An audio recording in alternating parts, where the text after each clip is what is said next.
మీద అలిగాడు.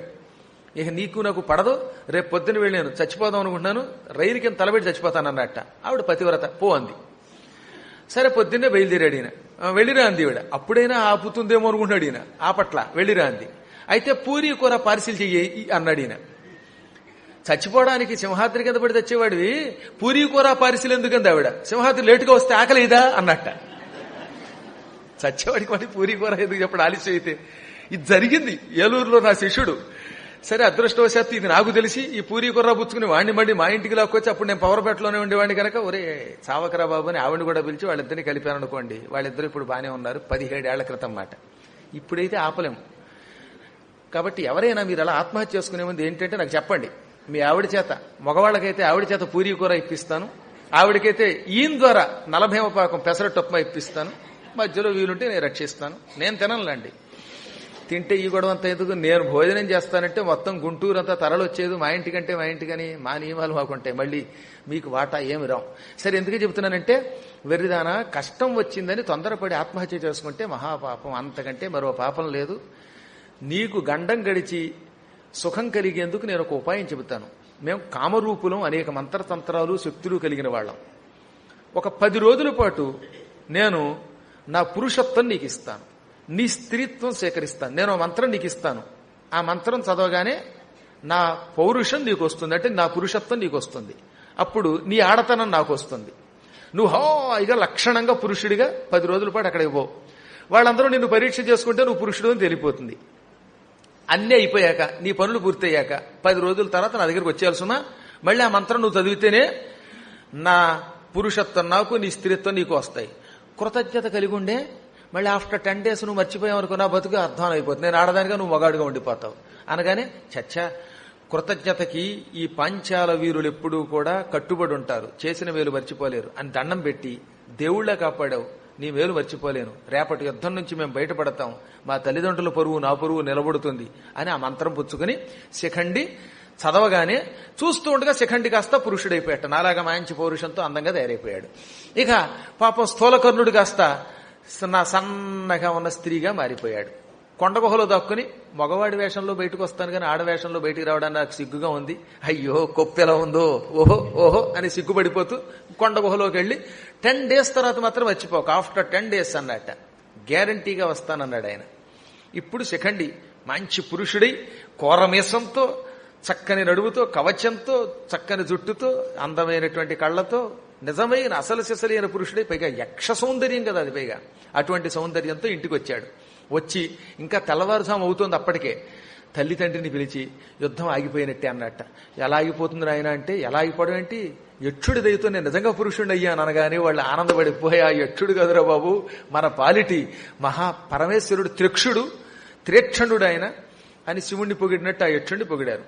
పొద్దున్నే ద్రౌపదుడి కొడుకుని వెంట పెట్టుకుని, హేమవర్మ యుద్ధానికి సంసిద్ధమై వచ్చావు, అసలు యుద్ధానికి ఎందుకు రావాలి, నా కొడుకో కాదో పరీక్షించుకో, కావాలంటే ఏదో నీ కూతురు చెప్పిందని తొందరపడకు, నీ కూతురు ఏం జరిగిందో ఆ పూట, ఎందుకు పొరపాటు పడిందో ఈ కుర్రాన్ని పరీక్షించుకో అన్నట్ట. రాజుగారు కొంతమంది మహావైద్యుల్ని పిలిచి ఈ కుర్రాన్ని పరీక్షించండి అన్నారట. ఆ పరీక్షలు ఉంటాయి అవన్నీ మనకెందుకు కానీ, స్కానింగ్లు తీశారు, అవన్నీ చేశారు. ఇతడు పురుషుడని బయటకు వచ్చింది. ఆహాహా ఎంత పొరపాటు పడ్డాం అని కుమార్తెని పిలిచి మందలిస్తే, ఆ కుమార్తె కూడా మొన్న అలా ఎందుకో భ్రమపడ్డానన్నా, ఇప్పుడు చూస్తే పురుషుడే అందిట. ఒక 3 రాత్రులు గడిచిన తర్వాత అప్పుడు నువ్వు కంప్లైంట్ ఇస్తే వీడి సంగతి చూస్తానన్నట్టు ఆయన. ఈ 3 రాత్రులు శుభరాత్రులు గడిచిన తర్వాత, అబ్బే మీ అల్లుడు మహావీరుడు నాన్న, పరమపురుషుడు అందిట ఆవిడ. ఎందుకే తొందరపడతావు ఇలాగా అని కూతుర్ని మందలించి, నాయన ద్రుపద చాలా పొరపాటు చేశాను, తొందరపడ్డాను, నన్ను క్షమించన్నట్టు. అక్కడ వారం రోజులుండి వాళ్ళు వెళ్ళిపోయాక 10వ రోజున యథాప్రకారంగా శిఖండి తన స్త్రీత్వం సేకరించడానికి, పురుషత్వాన్ని ఆయనకి ఇవ్వడానికి బయలుదేరాడు. ఈలోపు ఏం జరిగింది, కుబేరుడు ఒక రోజున భూలోకానికి వచ్చాడు. రావడంతో యక్షపర్వతం కనబడింది. ఈ యక్షపర్వతంలో నా మిత్రుడు స్థూలకర్ణుడు ఉండాలి అనుకుని విమానంలో అక్కడ ఆగి మిత్రుడిని చూడటం కోసమని ఆ పర్వత గుహ దగ్గర నిలబడ్డాడు. ఒక భటుడిని పిలిచాడు. లోపలున్న స్థూలకర్ణుడిని బయటికి రమ్మను, నేను వచ్చాను అని కబురు పెట్టు అన్నట్ట. వెంటనే ఈ భటుడు లోపలికెళ్ళి, అయ్యా మీ మిత్రుడు స్థూలకర్ణుడు మిమ్మల్ని చూడడానికి రాలేను అని చెప్పమన్నాడండి అన్నాడు. ఎందుకు రాడు, రాజుగారు వస్తే రాడా అన్నట్టు ఆయన. ఏమొస్తాడండి, ఆయన ఆడ రూపంలో ఉన్నాడండి, ఆడదైపోయాడండి అనగానే ఒళ్ళు మండిపోయి నాకు చెప్పా పెట్టకుండా ఎవడికి పడితే వాళ్ళకి తన పురుషత్వం ఇచ్చి స్త్రీగా మారతాడా, శాశ్వతంగా స్త్రీగా ఉండిపోతాడు వాడిని శపించేశాడు ఆయన. శపించగానే ఆయన వణికిపోతూ వచ్చి, ఇదేమిటయ్యా నేను నీ మిత్రుణ్ణి, ఏదో ఒక చిన్న వరం ఎవరికో ఇస్తే నన్ను ఇలా శాపం పెడతావా అంటే, అరెరే నోరు జారాను, శాపం పెట్టాను, ఇప్పుడు నాకు అర్థమైంది ఇది అంతా కూడా శివానుగ్రహం. శిఖండి భూమి మీద బతికున్నంత కాలం నీ పురుషత్వం శిఖండి దగ్గరే ఉండి వాడు పురుషుడిగానే పరాక్రమవంతుడిగానే ఉంటాడు. శిఖండి యుద్ధంలో చచ్చిపోయాక అప్పుడు తిరిగి నీ పురుషత్వం నీకు వస్తుంది. అప్పటిదాకా నువ్వు స్త్రీగానే ఉంటావన్నట్ట. కర్మగాలి వరవిచ్చిలా అయిపోయానా అనుకున్నట్టు ఆయన. కుబేరుడు వెళ్ళిపోయాడు. ఇప్పుడు పాపం శిఖండి గారు సంతోషంగా వచ్చి, మిత్రమా స్థూలకర్ణ, నా పాలిటి దేవుడివి, నీ వల్ల నా గండం గడిచి పిండం బయటపడింది, ఇక నాకు ఇక భయం లేదు. ఇప్పుడు ఒకవేళ మా ఆవిడ వెళ్ళి చెప్పినా నేను స్త్రీగా మారాక మా మామగారు నమ్మేటట్లేడు, ఎందుకంటే అన్ని పరీక్షలు అయ్యాయి. కాబట్టి ఇప్పుడు నిశ్చింతగా నీ పురుషత్వం స్వీకరించి నా స్త్రీత్వం ఇమ్మనగానే ఇంక ఇవ్వడానికి నాకు శక్తి లేదు నాయన, నువ్వు మంత్రం చదివినా నే మంత్రం చదివినా మన మంత్రాలు తంత్రాలు పారవు అని జరిగింది చెప్పి, నీ అదృష్టం అలా ఉన్నది, శివానుగ్రహం అలా ఉన్నది, నీకు 1101 మంది సంతానం కలుగుతారు, నువ్వు సుఖంగా ఉంటావు, నువ్వు యుద్ధరంగంలో ఎప్పుడు చచ్చిపోతే అప్పుడు తిరిగి నాకు నా పురుషత్వం వస్తుంది, అప్పటిదాకా స్త్రీ రూపంలో కొండగుహలో కూర్చుని తదీన్ దీన్ తనన అని నృత్యం చేసుకుంటూ ఉంటాను, ఎవరైనా వస్తే వాళ్ళకి ఆటాపాటా నేర్పుతాను, తప్పదు వెళ్ళిరా అన్నట్ట. ఈయన ఆనందపడిపోయి, ఆహా పరమాత్ముడు ఉన్నాడు, శివుడు ఉన్నాడు అనుకుని ఆ యక్షుడికి నమస్కరించి ఈక్షణుడి త్రీక్షణుడికి నమస్కరించి మహావేగంగా బయలుదేరి తండ్రి దగ్గరకు వచ్చి, నాన్నోయ్ 10 రోజుల తర్వాత మళ్ళీ నేను స్త్రీనవుతానని వెంగలేదు, శాశ్వతంగా పురుషుణ్ణయ్యానని చెప్పాడు. ఈ విధంగా శిఖండి ఈశ్వరానుగ్రహంతో స్త్రీగా పుట్టి పురుషుడయ్యాడు. ఇది ఎందుకు చెబుతున్నానంటే, ఇంత గొప్ప కథనే ఎందుకో తెలియదు కానీ కొంతమంది సినిమా వాళ్ళు దౌర్భాగ్యులు అనకూడదు కానీ వాళ్ళు అటు స్త్రీ పురుషుడు కానీ నపుంసకుడికి చూపిస్తారు. శిఖండి అంటే శిఖండి మహాపురుషుడు, వాడు యక్షుడి యొక్క అంశ పుచ్చుకున్నవాడు, వాడు వీరుడు, వాడేం చవటకాస్తమా. శిఖండి యుద్ధరంగంలో కొన్ని వేల మంది కౌరవులు చంపినవాడు, ఎటొచ్చటిపోయినా భీష్ముడికి సాటిరాడది వేరే విషయం. కాబట్టి ఇలాంటివి తెలుసుకోకుండా పొరపాటున అటువంటి వాడిని నపుంసకుడిగా చిత్రీకరించడం మహాపాపం. అందులో ఏ దౌర్భాగ్యుడో బతుకు రావడం, వాడేమో తదింతరణాన్ని ఒంపుకున్నవాడిని చూపించడం, అది మహాపాపం సుమా. శిఖండి మహావీరుడే, సందేహం లేకుండా. ఆ శిఖండి ఈ విధంగా నీ కోసం కాసు కూర్చునున్నాడు అని ఒకప్పుడు నారదుడు నాకు చెప్పాడు. దుర్యోధన, ఈ కథంతా విన్నావు కదా, నారదుని ద్వారా అంబయే శిఖండి అయ్యిందని తెలిసింది. నేను ఒకప్పుడు పరశురాముడి దగ్గర విలువిద్య నేర్చుకుంటున్నప్పుడు ఒక శపథం చేశాను. ఏమిటా శపథం? ఆడవాళ్లతో యుద్ధం చెయ్యను, ఆడవాళ్లుగా పుట్టి మధ్యలో పురుషులైన వాళ్లతో యుద్ధం చెయ్యను, స్త్రీ పురుషులు కాని నపుంసకులతో యుద్ధం చెయ్యను అని మా గురువుగారు నా చేత ఒట్టేయించుకున్నారు. కాబట్టి ఆ శపథాన్ని చచ్చేదాకా పాటిస్తాను. అందువల్ల అంబ శిఖండి గనక ఆ శిఖండి నా ఎదురుగుండా వస్తే నేను ధనుస్సు పక్కకి విడిచిపెడతాను తప్ప యుద్ధం చేయననగానే, హయ్యయ్యో మా తాతగారు ఎంత గొప్ప శపథం చేశాడు, ఇంత పౌరుషవంతుడు ఎవడన్నా ఉంటాడా, కానీ తద్వారా నాకు అపజయమా అని లోపల కొంచెం బెంగ కలిగింది అతనికి. అయినా ఏం చేయలేక, సర్లే పర్వాలేదు, నీకు శిఖండి భయం, ఆ శిఖండి మాకేం పరాక్రమవంతుడు కాదు, మాకేం శపథాలు లేవు, కాబట్టి వాడి సంగతి మేము చూసుకుంటాం అన్నాడు దుర్యోధనుడు. ఇప్పుడు మళ్ళీ ఏమన్నాడు, తాతయ్య గారు శిఖండి మీ దగ్గరికి రాకుండా వాడిని ఎలా ఖండించాలో మేమంతా చూసుకుంటాం, మీ దగ్గరికి వాడు రాకుండా మేము కాపాడుకుంటాం మిమ్మల్ని. కానీ యుద్ధం అంటూ జరిగితే పాండవుల్ని ఎన్నాళ్లలో చంపుతారు మీరు అని అడిగాడు. పాండవులు 5 సంగతి నేను చెప్పలేను, వాళ్ళని నేను చంపలేను. తక్కిన పాండవ బలగాన్ని 1 రోజుల్లో మట్టు పెట్టగలను. ఒకప్పటైతే ఇంకా చాలా తొందరగా చంపగలను. ఇప్పుడు నేను ముసలాండి అయ్యాను, ఇప్పుడు కర్ణుడు చెప్పినట్టే రిటైర్ అయ్యి పెన్షన్ తీసుకుంటున్నాను గనక ఎక్కువ టెన్షన్ పడలేను గనక 30 రోజుల్లో పాండవుల యొక్క సైన్యం మొత్తం కోల్చగలను. ఏది? అర్జునుడు అడ్డుపడకపోతే. అర్జునుడు అడ్డుపడితే ఎవరిని ఏమీ చేయలేను అనగానే ఇప్పుడు వీడు అక్కడతో ఆగడగా, ద్రోణాచార్య మీరైతేను అన్నాడు. నేను కూడా అంతే, నేను మహావీరుండైనా ముసలాండి అయిపోతున్నాను గనక 1 నెలలాళ్లు పడుతుంది అన్నట్ట. కృపాచార్యుడికేసి తిరిగాడు. కృపాచార్యుడు నేనంత తొందరగా చంపలేను, నాకు కనీసం 2-3 నెలలు పడుతుంది అన్నట్ట. అశ్వత్థామకేసి తిరిగాడు. నాకెంత 10 days చాలన్నాడు. కుర్రాళ్ళు అలాగే మాట్లాడతారు. ఎందుకంటే పాండవుల్ని చంపడం ఎంత కష్టమో ద్రోణుడికి భీష్ముడికి జ్ఞానం ఉన్నవాళ్ళకి తెలుసు, అశ్వత్థామకి అదేం తెలుసు, ఎంతసేపు కొంచెం కండకావరం తప్ప. అందుకని ఆ 10 రోజులు చాలన్నట్ట. ఇప్పుడు కర్ణుడు అసలు అడగలేదు, కర్ణుడు ఇంకెవరు, వీళ్ళంతా అలాగే చెబుతారు. నేనా 5 రోజుల్లో పీనుగు పెంట చేసేస్తాను. మొత్తం భీముణ్ణి, అర్జునుణ్ణి, దుర్యోధనాదులు అందరూ చూస్తూ ఉండగా కూల్చి పెంట చేసేస్తాను. దుర్యోధనాదులు చూస్తూ ఉండగా మొత్తం పాండవ సైన్యాన్ని 5 రోజుల్లో పడగొట్టేస్తాను. నాకు 5 days చాలు, ఓన్లీ 5 days అన్నట్ట. నువ్వు ఎన్ని కబుర్లైనా చెబుతావులే, వినేవాళ్ళు ఉండాలే గాని చెప్పేవాళ్ళకి లోటు లేదు అని పరిహాసం చేశాడు భీష్ముడు. ఇక్కడ సిబిసిఐడి ఉన్నారు, ధర్మరాజు గారి గూఢచారులు. వాళ్ళు ఇక్కడ సైనికుల కింద నటిస్తూ అక్కడికి వెళ్లి రహస్యాలు చేరేస్తారు. ఇక్కడి వాళ్ళు అక్కడ, అక్కడ వాళ్ళు ఇక్కడ ఉంటారు. సుమండి తెలుసునా? ఇప్పుడు పురాణాలు వినే చోట్ల కూడా సిబిసిఐడి ఉంటారు. ఎవరికైనా పనికొస్తారు వాళ్ళు కూడా. ఎక్కడైనా అన్ని చోట్ల ఉంటారు. తెలుసునా మీకు? వీడియోలు తీసి ఒక మహానుభావుడి దాంట్లో ఏదైనా తప్పుందా దాన్ని 24 గంటలు స్క్రోలింగ్ వేయించి అవతలాన్ని పడగొట్టడానికి ప్రయత్నించేవాడు ఎప్పుడు ఉంటారు. తెలుసా? నాకు అది ఈ మధ్యన అనుభవం ద్వారా తెలిసిందనమాట. పురాణానికి 99 మంది మంచివాళ్ళు వచ్చినా ఒక్కడైనా వస్తాడు ఒక పాపాత్ముడు. వీడు ఏమంటాడు, ఏమిద్దాం వీడికి సలహా, లేక వీడిని ఎలా పడగొడదామని వచ్చేవాళ్ళు ఉంటారనే విషయం ఎంతో పూర్వం నాకు జనవరిలో తెలిసింది. అప్పటిదాకా నాకు తెలియదు. అదృష్టవశాత్తు అలాంటి వాళ్ళని కాపాడే శక్తి భగవంతుడు నాకు ఇచ్చాడు కాబట్టి నేను వాళ్ళకి అండగా ఉన్నాను. కానీ లేకపోతే కొన్ని ఇబ్బందులు వస్తాయి కదండి పాపం వాళ్ళకి. ఎందుకు చెబుతున్నానంటే ప్రతి ప్రాంతంలో ఒక గూఢచారు ఉంటాడు. వాడు ఇక్కడ ఏం జరుగుతుందో చెబుతాడు, పడగొట్టడానికి ప్రయత్నిస్తాడు. పాండవుల్లో కౌరవుల శిబిరంలో ఉన్నటువంటి దూతలున్నారు, కౌరవ శిబిరంలో పాండవచారులున్నారు. ఈ చారులు పరుగు పరుగునొచ్చి ఈ ప్రతిజ్ఞల గురించి చెప్పారట.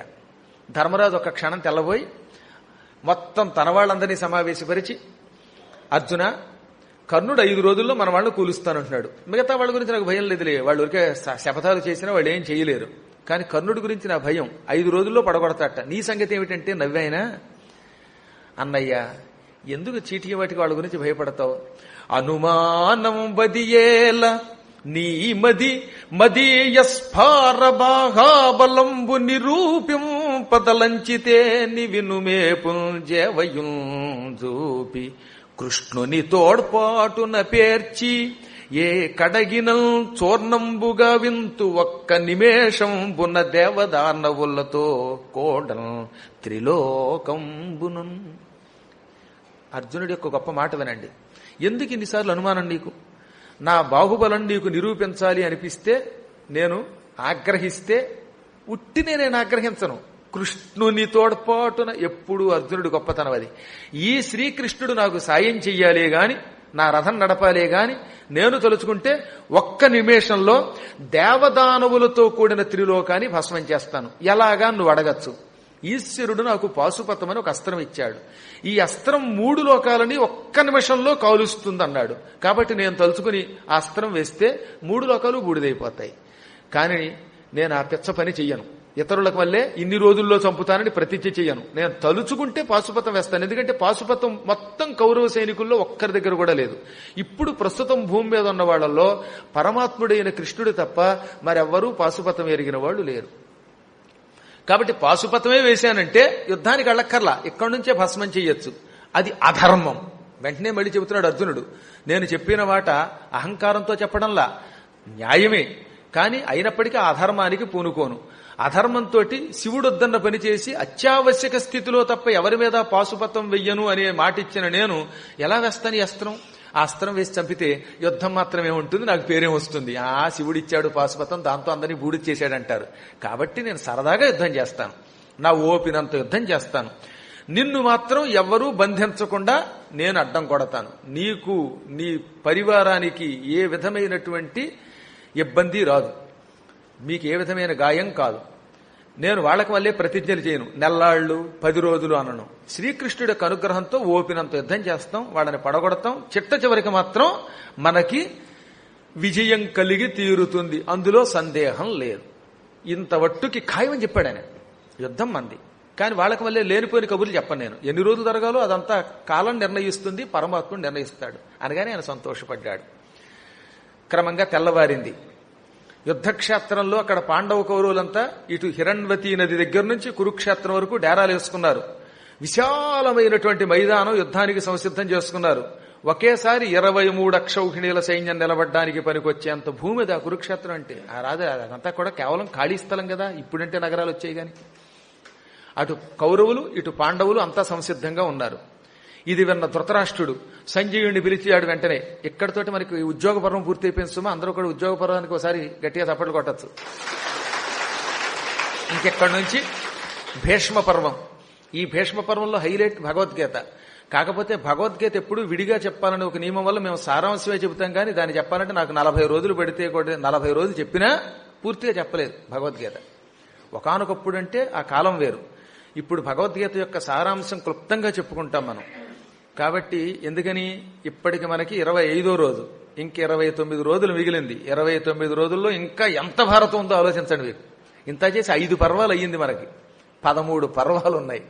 వాటిలో కొన్ని చిన్నవనుకోండి పక్కన పెట్టండి, కానీ మొత్తం మీద అందువల్ల భగవద్గీత మీకు క్వాచిత్కంగా కొంచెం అలా అలా అంటించి వదిలేస్తాం. మీకు సంజయుణ్ణి ధృతరాష్ట్రుడు పిలిచాడు, తన బాధ చెప్పుకున్నాడు.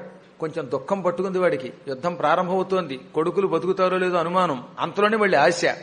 అందుకని సంజయ, నా కుమారుల గురించి నువ్వు ఏం చెబుతావో చెప్పనగా అయిపోయిందని ఏడుస్తావేం, ఇంకిప్పుడు నువ్వు చేసేదేమీ లేదన్నాడు సంజయుడు. సరిగ్గా ఆ సమయానికి వేదవ్యాస మహర్షి అక్కడికి వచ్చాడు. ఓదార్చి, కుమారా, ఇది నీ చేతిలో నా చేతిలో ఉన్న పని కాదు సుమా. కాలం బగుటయు నృపులకు ఆలము సమకూరే, దీని కడలకు మది నీవాలోకింపగవలసిన నేలోనికి దివ్య దృష్టినిచ్చద పుత్ర. ఇప్పుడు కాలం దగ్గరకు వచ్చింది, రాజులందరికీ పోయే కాలం వచ్చింది. మృత్యుదేవత ఇప్పుడు ప్రస్తుతం ఆకాశ మార్గంలో నిలబడి ఉన్నది. వీళ్ళందరినీ చంపడానికి సిద్ధంగా ఉంది. ఈ భూమండలం మీద పాపాత్ములు పెరిగిపోతే ఈ పాపాత్ముని నాశనం చేయడానికి పరమాత్ముడైన శ్రీకృష్ణుడు అవతరించాడు. ఆ అవతారమూర్తి యొక్క సంకల్పం వల్ల ఈ భూలోకంలో కొంతమంది కౌరవుల వైపు, కొంతమంది పాండవుల వైపు చేరి ఘోర యుద్ధం చేసుకు చావబోతున్నారు. ఈ దుర్మార్గులంతా పోతారు, మొత్తం భూమి అంతా కూడా మళ్ళీ స్వచ్ఛమైపోతుంది. దీని గురించి నువ్వు ఆలోచించకు, భయపడకు, దుఃఖించకు. ఈ యుద్ధానికి మూల కారణం అంతా కాలప్రభావం. నీకు యుద్ధం చూడాలని కోరికుంటే చెప్పు, నేను నీకు లోపలకు ఒక దివ్య దృష్టి ఇస్తాను. ఆ దివ్య దృష్టి వల్ల ఈ కళ్ళు కాదు కానీ నీ మనస్సులోకి 2 కళ్ళు వస్తాయి. వాటితో ఎక్కడ ఏం జరుగుతుందో తెలుస్తుంది. పాండవుల కౌరవులు ఎలా యుద్ధాలు చేస్తున్నారో, ఎవరు ఎలా సంభాషిస్తున్నారో తెలుస్తాయి. దివ్య దృష్టి ఇవ్వనా అన్నాడు. ధృతరాష్ట్రుడు వణికిపోయి, నాకొద్దు బాబోయ్, నా కొడుకులు పాండురాజు కొడుకులు కొట్టుకు చచ్చిపోతూ ఉంటే ఇందులో ఎవరు చచ్చినా నాకు వెంగే, అందులో దుర్యోధనుడికి ఏదన్నా అవుతుందేమో అని అసలే అడిలిపోతూ ఉంటే ఇప్పుడు ఆ దుర్యోధనున్నో దుశ్శాసనున్నో ఎవరన్నా చంపేస్తూ ఉంటే నేను ఆ దృశ్యం చూడలేను. ఆ దృశ్యం అదృశ్యం అయిపోవాలి తప్ప నేను చూడలేను.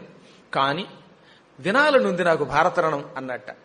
వెంటనే అప్పుడు ఆయన ఏం చేశాడు, వేదవ్యాసుల వారు, సంజయ, ఈ ధృతరాష్ట్రుడు నీకు ఆత్మీయుడు. ఈ నా కుమారునికి భారత యుద్ధాన్ని ఎప్పటికప్పుడు నువ్వు వివరించు. భీష్ముడు కొంతకాలం యుద్ధం చేసి చచ్చిపోతాడు, ఆ తర్వాత ద్రోణుడు పోతాడు, తర్వాత కర్ణుడు పోతాడు, ఆ తర్వాత అందరూ పోతారు. నువ్వు ఎప్పటికప్పుడు యుద్ధరంగానికి వెళ్ళి కొద్ది రోజులు ఆ యుద్ధం చూసి ఆ మొత్తం యుద్ధం అంతా కూడా ధృతరాష్ట్రుడికి వివరించు. ఈ వివరించడానికి వీలుగా నేను నీకు కొన్ని అతీత శక్తులు ఇస్తున్నాను. నువ్వు ఈ క్షణంలో ఇక్కడ కావాలంటే ఇక్కడ మాయమై యుద్ధరంగానికి వెళ్ళగలవు, మళ్ళీ యుద్ధరంగం నుంచి ఇక్కడికి రాగలవు. నీ వీలును బట్టి అలా ఎక్కడికైనా వెళ్ళగలిగే దూర గమన శక్తిని కూడా ఇస్తున్నాను నీకు. చక్షుషా సంజయో రాజన్ దివ్యేనైవ సమన్వితః కథయిష్యతి తే యుద్ధం సర్వజ్ఞశ్చ భవిష్యతి. ఈ సంజయుడు ఈ రోజు నుంచి దివ్య చక్షువులు పొందుతాడు. ఓ ధృతరాష్ట్ర, సంజయుడికి నేను దివ్య దృష్టి ఇస్తున్నాను. ఈ దివ్య దృష్టి వల్ల మొత్తం యుద్ధరంగంలో ఏ మూల ఏం జరుగుతుందో తెలుస్తుంది. ఏమండి, యుద్ధరంగం అంటే మాటలా?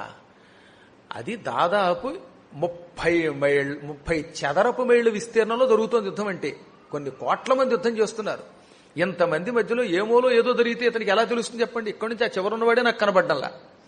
నేను ఇక్కడ కూర్చుంటే గట్టిగా కొంతమందికి కనబడరు. కాబట్టి అందరూ ఏ మూల ఎక్కడ ఎవరేం చేస్తున్నా అవన్నీ చూడగలిగే దివ్య నేత్రాలు ఈ సంజయునికి ఇస్తున్నాను. ఎక్కడ ఏ మూల ఎవరు మాట్లాడుకున్నా అవన్నీ ఇతనికి వినబడతాయి. సర్వజ్ఞుడవుతాడు ఇతడు.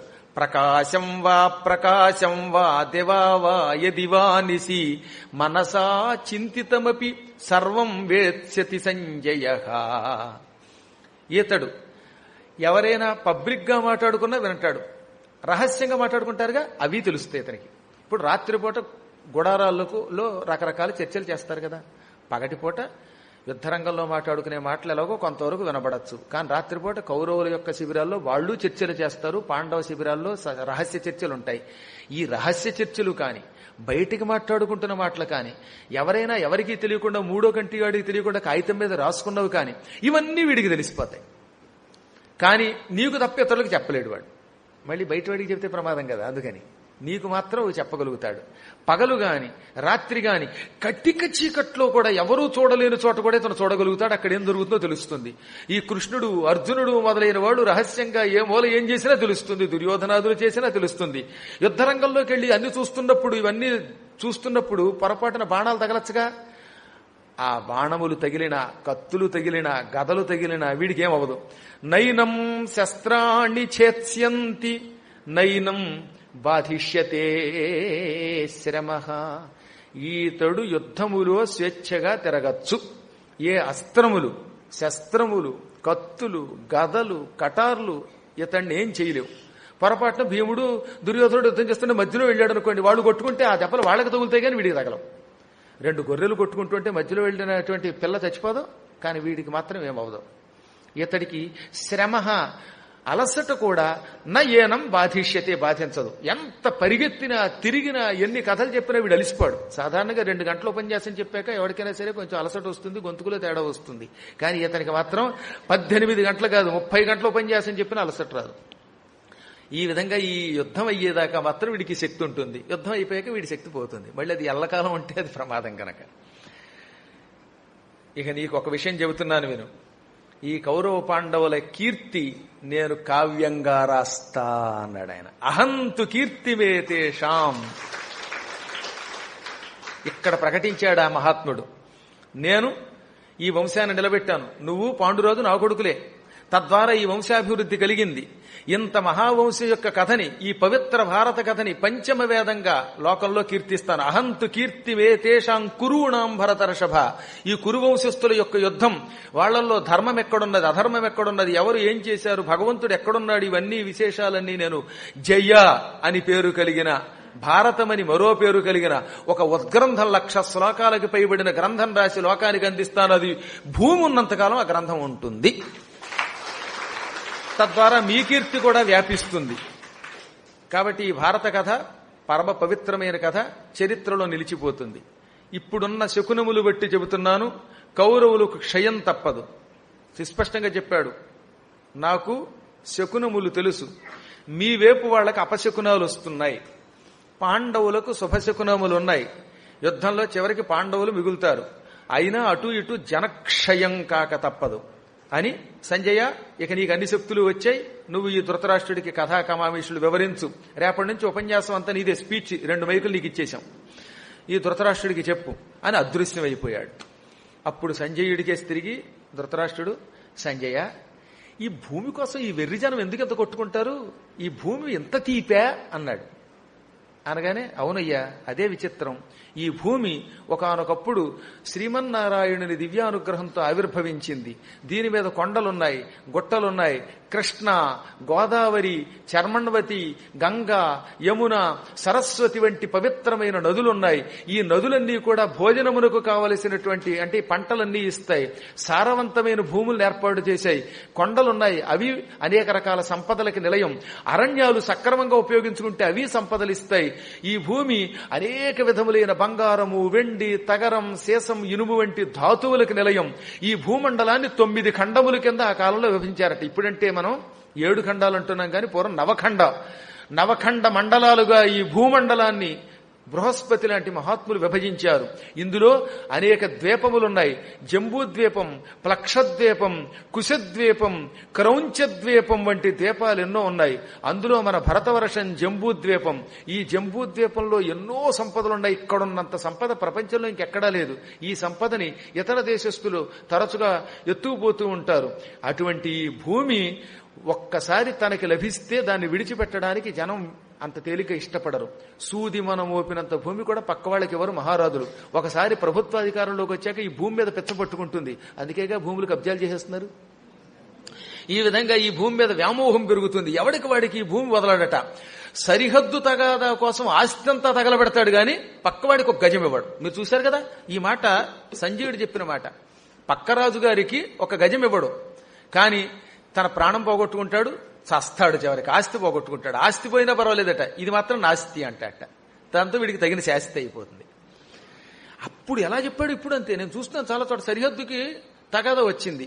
ఒక గజం వాడు కలుపుతానంటాడు, వీడు కలుపుతానంటాడు. కొట్టుకుని కోర్టుకు వెళ్ళారు, ఇద్దరు ఆస్తి పోయింది. చివరికి ఇద్దరు కలిసి లాయర్లను బతికించారు, కోర్టులని అనవసరంగా వ్యర్థాన్ని చేశారు, కోర్టు టైం అంతా. చివరికి ఇద్దరు ఎందుకు పనికి రాకుండా పోయారు, ఇద్దరికి కలిసి రాలేదు. కానీ ఒక్కడు కూడా కాంప్రమైజ్ అవ్వడు. పోనీ ఒక్క గజం ఏమైంది పక్కవాడికి పెడితే, ఇప్పుడు ఒక గజం ఏమో పద్మాకర్ గారికి పెడితేనే, రత్నాకర్ గారికి పెడితేనే, కానీ ఆ గజం కోసం దిగ్గజాల్లో కొట్టుకుని చివరికి ఎందుకు పనికి రాకుండా పోతారు. ఆస్తి పోతే పోయింది కానీ లా తెలిసింది అన్నాడు ఆఖరివాడు. పైగా ఆస్తి అంతా పోయిందంటే లా తెలిసింది వీడికి. ఏం కర్మయోగం అండి ఇది. అందుకనే సంజయుడు అన్నాడు, ఈ భూమి చాలా తీపైనది, దీనిని ఒకసారి పొందినవాడు, ఆ రుచి మరిగినవాడు వదులుకోడు. ఇంకా ఇంకా ఇంకా ఇంకా రియల్ ఎస్టేట్ పొందుదాం చేద్దాం అనుకుంటాట, దీనిని రాజులు వదులుకోరు. అనగానే సరే అయ్యిందేదో అయ్యింది, ఇక నువ్వు నన్ను దెప్పుతున్నట్టుగా నాకు అనిపిస్తోంది అని వీడికి అర్థమైంది లోపలికి. నీ కొడుకు అందుకే సూది మనం పోయినంత భూమి కూడా ఇవ్వనంటున్నాడని అర్థమైపోయి వెళ్లి యుద్ధభూమికి వెళ్లి చూసి వచ్చి చెప్పన్నట్ట. వెంటనే సంజయుడు రణభూమికి వెళ్లి 10 రోజుల తర్వాత పరిగెత్తుకొచ్చాడు. మహారాజా మహారాజా మహారాజా అని కాళ్ల మీద పడి ఏడ్చాడు. భీష్ముడు 10 రోజులు ఘోర యుద్ధం చేశాడు. ప్రపంచానికి ఆధారమైన ఆయనకిప్పుడు బాణములు ఆధారమై అంపశయ్య మీద పడిపోయాడని ఏడవగానే ధృతరాష్ట్రుడు గుండెలు బాదుకుని ఏడ్చి, అయ్యయ్యో మా తాతగారు మహానుభావుడు, అంతటి ఉత్తమోత్తముడు శరీరం విడిచిపెట్టాడా. మహాత్ముడు పితామహుడని పిలువబడినటువంటి ఆ శాంతనవుడు, సంజయ నా హృదయం రాయా ఇనుమా నాయొల్ల మరయ నినుమో రాయో రూపరకనిట్లు విననర్చన్. నా హృదయం ఇనుమో రాయో తెలియటం లేదు. భీష్ముడు పడిపోయాడని తెలిస్తూ కూడా ఇంకా బ్రతికున్నది. అయ్యిందేదో అయ్యింది, ఇప్పుడు వివరాలు చెప్పన్నట్ట. అప్పుడు ఆయన చెప్పాడు, నమస్కృత్వా పితుస్తేహం పారాశర్యాయ ధీమతే యస్య ప్రసాదాత్ దివ్యం తత్ప్రాప్తం జ్ఞానం ఉత్తమం. నేను ముందుగా నీ తండ్రి, నా గురువు, నీ తండ్రి అంటే ధృతరాష్ట్రుడి తండ్రి ఎవరు? వ్యాసుడు అనమాట. ఆ వేదవ్యాసుడికి పరాశరపుత్రుడికి భక్తితో నమస్కరిస్తున్నాను. ఆ మహానుభావుడి దయవల్ల నేను పొందిన ఉత్తమ జ్ఞానంతో నీకంతా చెబుతాను అని ఎంతో భక్తితో ముందు వ్యాసుడికి నమస్కరించాడు. అద్భుతమైన పద్యం రాశారండి ఇక్కడ తిక్కన గారు. భీష్మ పర్వంలో తెలుగులో తిక్కన గారు ఆంధ్ర భారతంలో రాశారు. ప్రాంసు పయోదనీలతను భాసితు ఉజ్వల దండధారు పింగాంసు జటాఛటాభరణు ఆగమ పుంజ పదార్థ తత్వ నిస్సంశయకారు కృష్ణ మృగ చర్మ కృతాంబర కృత్యు భారతీ వంశ వివర్ధను త్రిదశ వందితు సాత్యవతే యుగల్చదన్. సత్యవతీ పుత్రుడు వ్యాసుడి తల్లి సత్యవతి కదా, సత్యవతీ పుత్రుడైనటువంటి ఆ వ్యాసునికి నమస్కరిస్తున్నాను. ఆయన ఎంతవాడో తెలుసా? త్రిదశ వందితుడు. దేవతల చేత నమస్కారాలు అందుకుంటాడు. దేవతలు దండం పెడతారండో ఈ భూలోకానికి వచ్చి ఆయనకి. ఆయన ఇప్పుడు హిమాలయాల్లో ఉన్నాడు. చిరంజీవుల్లో ఒకడు కదా. అశ్వత్థామ బలిర్వ్యాసో హనుమాంశ్చ విభీషణ కృప పరశురామశ్చ సప్తైతే చిరజీవిన. అశ్వత్థామ, బలి, వ్యాసుడు, పరశురాముడు, కృపాచార్యుడు, హనుమంతుడు, విభీషణుడు, ఈ 7 చిరంజీవులు, మహానుభావులు. వాళ్ళు హిమాలయాల్లో ఉన్నారు. అటువంటి మహాత్ముడు వేదవ్యాసుడు దేవతల నమస్కారాలు అందుకుంటాట. రోజు రాత్రిపూట దేవతలు వెళ్లి, తండ్రి నువ్వు విష్ణువి, నీ వల్ల కదా ఈ భారతం అనే వేదం వచ్చింది, వేదాలు విభజించావని దండం పెడతారు. అందుకని త్రిదశ వందితు, దేవతల చేత నమస్కారాలు అందుకునే సాత్యవతేయుణ్ణి కొలుస్తాను. ఆయన పరాంసు, పొడుగ్గా ఉంటాడు, చాలా పొడుగ్గా ఉంటాడు వేదవ్యాసుడు అంటే. పయోదనీలతనుభాసితు, ఆకాశంలో వర్షాకాలంలో నల్లని మేఘం ఎలా ఉంటుంది అలాంటి నల్లని మేఘము రంగులో ఉంటాడు, నీలంగా ఉంటాడు ఆయన. నీలమేఘఛాయ శరీరుడు. చేతిలో దండం ఉంటుంది. ఎప్పుడు సన్యాసులకు దండం ఉండాలి, త్రిదండం. అటువంటి పరమ పవిత్రమైన దండం ధరిస్తాడు ఆయన. పింగాంసు జటాఛటాభరణం, ఆయన జడలు పింగళ వర్ణంలో, ఒక రకమైన గోరోచన వర్ణం, ఎరుపు కాదు, తెలుపు కాదు, నలుపు కాదు, మధ్యలో చిగురుటాకులు ఎలా ఉంటాయి అలాంటి చిగురుటాకుల వంటి జుట్టు అనమాట. ఆ జుట్టు ముడితో ఉంటాడు ఆయన. ఆగమ పుంజ పదార్థ తత్వ నిస్సంశయకారు. వేదములు ఒకప్పుడు కలగాపులగంగా ఉండేవి. ఎక్కడ మొదలెట్టాలో ఎక్కడ ఆపాలో తెలిసేది కాదు. అటువంటి వేదములను చక్కగా ఒక క్రమ పద్ధతిలో ఋగ్వేదం, యజుర్వేదం, సామవేదం, అధర్వణ వేదంగా విభజించి వాటికి అర్థమును లోకానికి చెప్పి సందేహాలు తొలగించేట. అందుకే వేదముల యొక్క సందేహాలు తొలగించిన వాడు నిస్సంశయకారుడు. వేదాల్లో ఏ విధమైన సందేహం లేకుండా లోకానికి అందించిన వాడు ఆయన. కృష్ణ మృగ చర్మ కృతాంబర కృత్యు, నల్లని జంక చర్మం ధరిస్తాడు ఆయన. భారతీ వంశ వివర్ధనున్, భారత వంశాన్ని నిలబెట్టాడు. ఆయన లేకపోతే ధృతరాష్ట్రుడు పాండురాజు లేడు, తద్వారా వంశం లేదు కదా. ఈ రెండు అర్థాలు ఉన్నాయి దీనికి. భరత వంశం నిలబెట్టాడని ఒక అర్థం, భారతీయ వంశం అంటే భారత కథను అందించిన వాడు. భారతి అంటే సరస్వతి, సరస్వతి యొక్క వంశం అంటే మాలాంటి కవుల్ని అభివృద్ధి చేసిన వాడు. ఆయన లేకపోతే కవులు ఎక్కడున్నారు? మూడు అర్థాలు వచ్చేలా చేశాడు ఆయన. ఒకటి, పాండవ వంశం నిలబెట్టాడు. రెండోది, కవులను నిలబెట్టినవాడు. మూడవది, సరస్వతీ కటాక్షాన్ని, ఈ పరమ పవిత్రమైన భారత కథను లోకానికి అందించినవాడు. అటువంటి ఆయనకి నమస్కరిస్తున్నాను అని మొదలు పెట్టాట. ఈ అద్భుతమైన కథ ఇక రేపటి నుంచి ఎక్కడికక్కడే రక్తి కడుతూ ఉంటాయి. చాలా పవిత్రమైన భారత కథ, పూర్వజన్మ సుకృతం వల్ల మీరు ఏకధాటిగా వింటారు. నేను నిజం చెబుతాను, ఇన్నిసార్లు చెప్పడం కోసం కాదు, ఒక మహాత్ముడి యొక్క సంకల్పం. అది నా సంకల్పం కదా, ఆయనదేది. ఆ హరిప్రసాద్ గారికి లోపల కోరిక రావడానికి భగవంతుడు మాకు కూడా సాయం చేయడం. ఇప్పుడు మాకు కూడా భగవంతుడు శరీర శక్తిని ఇవ్వాలి కదా, ఆరోగ్యం ఇవ్వాలి కదా, ఏ ఇబ్బంది లేకుండా చేయాలి కదా, ఇన్ని శక్తులు ఇచ్చాడు. ఇవన్నిటికీ సద్గురువుల యొక్క కటాక్షం. ఇవన్నీ కలిసి ఈ భారతాన్ని మీకు ఇస్తున్నాయి. ఈ భారతాన్ని మీకు రోజు సద్గురువు ఈయనే వినిపిస్తున్నాడు, నేను కాదు, గుర్తుపెట్టుకోండి. రోజు మీకు చెబుతున్నది కృష్ణం వందే జగద్గురు. ఆయనకే మీ నమస్కారం, నా నమస్కారం. ఇంకా మిగిలిన 29 రోజులు శ్రద్ధగా విని సంపూర్ణముగా భారతం వింటే మాత్రం మీ జీవితానికి అదొక గొప్ప వరం. మీకు ఎప్పుడో ఒకప్పుడు కృష్ణుడి యొక్క అనుగ్రహం కలుగుతుంది, నేను మాటిస్తున్నాను. శ్రద్ధగా వచ్చి వినండి. ఒక్కటి అప్పుడప్పుడు కొంచెం ఆ సెల్లు మోగుతున్నాయి, ఆ హెల్లు మాత్రం నాకు రాకుండా రేపటి నుంచి ఇంకా జాగ్రత్త పడతారని ఆశిస్తూ, స్వస్తి ప్రజాభ్య పరిపాలయంతాం న్యాయ్యేన మార్గేణ మహీం మహిషాః గోబ్రాహ్మణేభ్యః శుభమస్తు నిత్యం. లోకాః సమస్తాః సుఖినో భవంతు.